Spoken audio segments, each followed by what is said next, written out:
A big misconception is you live in a van down by the river because you have to, you have no other options. Well, that's not true. Yes, I do have a fully functioning bathroom. Yes, I do shower. Yes, I do wash my hair. People are choosing this lifestyle because it affords them to live the life that they want to live. So just be a little bit more open-minded to people who choose this lifestyle. Hi, my name is Kim. I'm super excited to show you around my bus. His name is Homer, full name Homer the Roamer.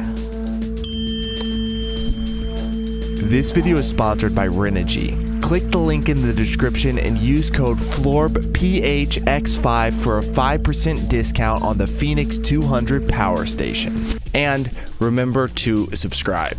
This is something I've always wanted to do. So as a kid, I would go to the home and garden shows with my mom and look at the RVs, and I remember saying to her, why don't people just live in these? It doesn't make sense. You can just roll up wherever you want it to be and you have your house there. I found Homer on, I think it was on Kijiji. To be honest with you, it was the first bus I looked at. They had taken out the seats. I could envision the layout that I wanted in this bus as soon as I walked into it, so it was like easy. I bought the bus in October. My lease on the condo I was renting in Vancouver was at the end of February. So it was one way or another, this bus had to be done. I wouldn't say there was one thing that was insurmountable. There was just a bunch of little things that you had to make decisions on. I call it a labor of love. I definitely call it, because I love Homer, but it was a labor of love. Buying the bus was $5,500, I believe, the original bus.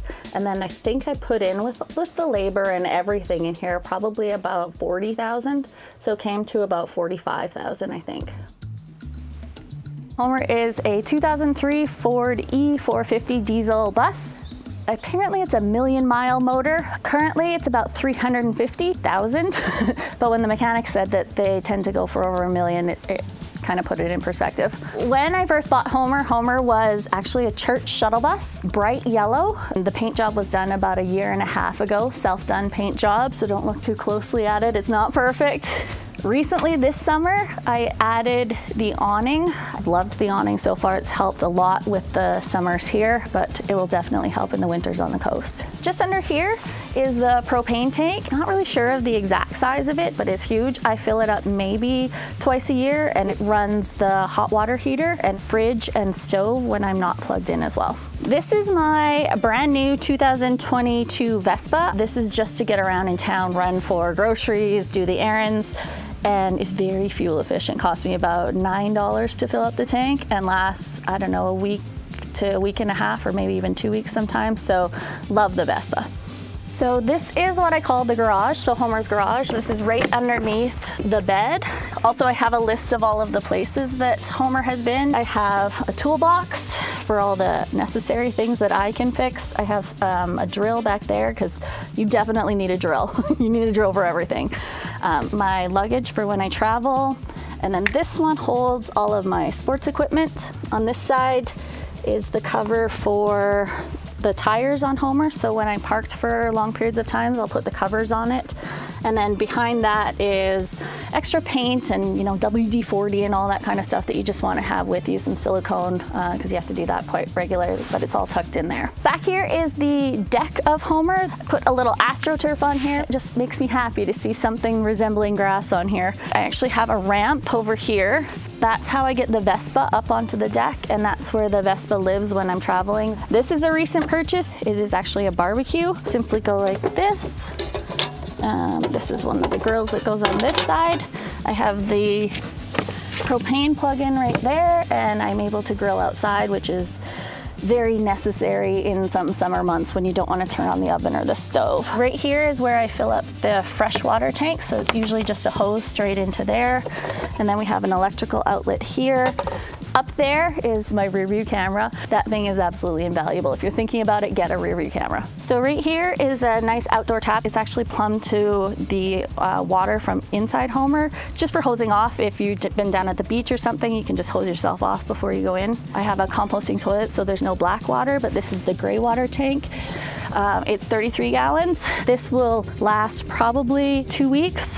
When you're not at a place where you can dump easily, you tend to conserve a little bit more, so you can stretch it out as much as you need. When I am at campgrounds, I'm able to plug in and use the shore electricity. Homer doesn't currently have solar. Homer's ready for the solar panels. I just have to buy them and install them. This is a bike rack, which I currently don't have a bike, but I did have a bike. I gave it to somebody in Tofino, but when I do get another one, this is where the bike will be stored. The door, I bought it at a restore, thought it was a great purchase. Then when we went to go get license for insurance, they said it doesn't pass inspection, so we actually had to get plexiglass here, metal on the frame of the door to make sure that rocks couldn't get in and that it would hold up. And then obviously the screen, super helpful here. I'm in southern Alberta right now where there are a lot of bugs, so super helpful, but come on in and I'll show you the inside. One of the things that we actually did in here was put this down here to give us just a little bit more space in here. Every little inch that you can get in van life is important, so we have that right there.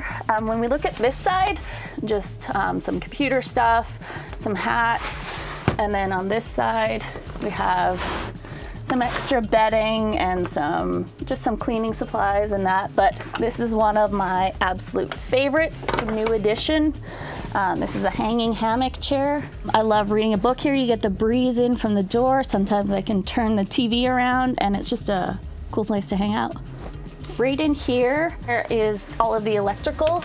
There's 4 golf cart batteries in there. Right below the false bottom in there. The inverter is here, so you can turn it on and off right under there. On all of these, I have these child locks. You put these on like that, and then you close them, and they don't open. And then to open them when you've parked or you need to get into them, this is a magnet, and you simply find where it is. You heard that little click there. There it is. You open it, then you do that, and then they're ready for opening and closing when you're parked. In this cupboard right here, these are magna pots. So you have all of your pots, all size that you could ever need, frying pan, and then you just take the handles for whichever one you want to use, and now you have a pot. But what I really like about them is they stack, and that's all the space that my pots and pans take up. So super handy for van life, skoolie life. I do have the 3-burner stove and the oven. They run off the propane tank, which is under the bus. Very handy to have your garbage and recycling pull out, so you don't have to get in there. And then this is the rack for dishes. Puts it up there, they all dry, and then put it away when you're all done. This was pallet board that we just found behind Home Depot. So really simple to do, and I actually really like it. I was a big fan of that. Over here, the fridge, so it runs off of the propane and can also run off electric when I'm plugged in. I'm a big fan of clearly calendars, keeping me on track. So it's important to me to have a calendar. This made perfect sense for it. So the whole thing I did in chalkboard, just to make it easy for myself. Over here is my closet, a lot of room for hanging things, and then I have massive drawers. Behind this wall right here is the tankless hot water heater. It runs off of the propane. It fuels the shower and the hot water that comes out of the kitchen sink, and it is hidden away so you don't really see it. Under here we have the Magaster heater, runs off the diesel. One of the first things in the bathroom is the door. Yes, it does have a door. So there is privacy here with the bathroom. I do have a full shower in here that has the rainfall shower head, the wand. When you're in the shower, it's actually very big. Over here, storage. So it's a waterproof storage. So I have extra towels and toilet paper and things like that in there. Over on this side is the Nature's Head composting toilet. And then just my towels that I use after the shower. Obviously the fan right here, and then a window that has some frosting for privacy, but you can open it as well. This is actually very handy. It is a clothesline, so I can dry some things that need to be dried up there, and it goes away when you don't need it. I get a lot of questions about the walls. So this is actually vinyl flooring. This is the shower I use the majority of the time, and I've never had any problems with it. So this is my bedroom area. Under here we have the 44-gallon freshwater tank, and then some extra storage under here. On the other side, it is the door to the garage area. This is a twin bed, perfect size for me. If it's for 2 people, it might be a little squishy. When I was measuring out the bed, I forgot about the mattress in here, and so once I got the mattress on, you can't actually get on it. So right here is a little step stool you just pull out, put your foot on, and you can easily get into the bed for those of us who are a little short. I do have this handy fan here, keeps me cool at night, but in the winter time you can turn it this way, and when the wood burning stove is going you can blow the hot air that way. It is originally from a boat. It puts out an exorbitant amount of heat. This is just extra workspace for me. Preparing food, sometimes when I take things out of the oven I put it right on here because it's tile and it's super easy. In here, just more, you know, socks, underwear, things like that. This is actually where there's laundry here, and then I keep the wood. Right now it's these, but I keep the wood down in here for that stove. And then this right here is the pantry. Love this drawer. Everything that I need for cooking is usually in here. Easy to get at. And this one right here is really handy in the summer months. It's a little portable air conditioner. You put actually one of these, so it's a frozen block of ice, put it in here like that. You wet this one and you turn it on and it blows the fan through the ice and the cold wet sponge, and you get very cool air on yourself. Now it's not powerful enough to be air conditioning to cool all of Homer, but it'll cool me down, so that's good enough.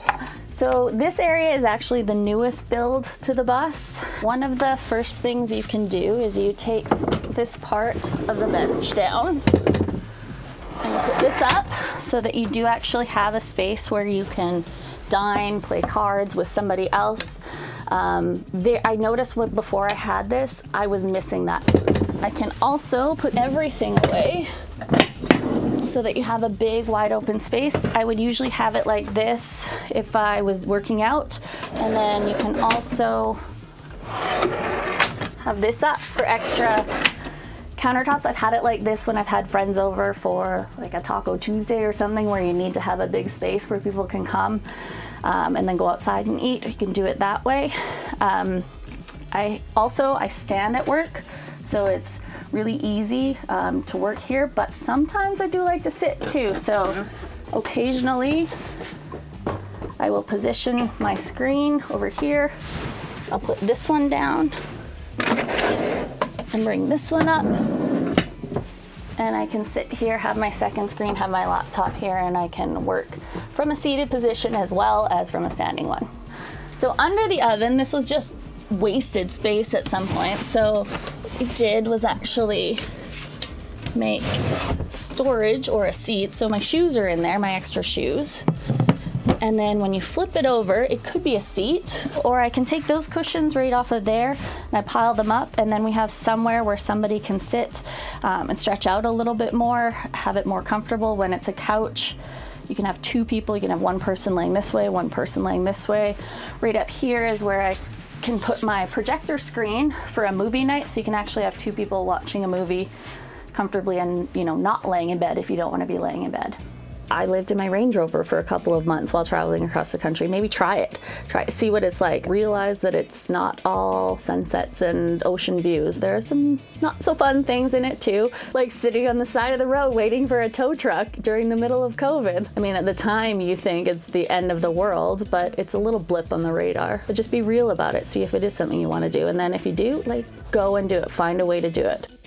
The Fenix 200 is one of the lightest portable power stations. It only weighs 5.3 pounds and has a capacity of 222 watts. So you can take power wherever you want to go with this light and compact unit. The Fenix 200 solar generator has the industry-leading recharging speed and can be charged to 80% in 1.5 hours when using AC and USB-C simultaneously at maximum power. It can also be charged by car or solar, so you can really take it anywhere you want. The Fenix 200 is compatible with most portable devices and small appliances and can charge 6 devices simultaneously. The built-in pure sine wave inverter provides up to 200 watts of quality AC equivalent to grid power, which will protect your sensitive equipment such as a CPAP machine. With the informative LCD screen, you can quickly check your charging status, so click the link in the description below and use code FLORB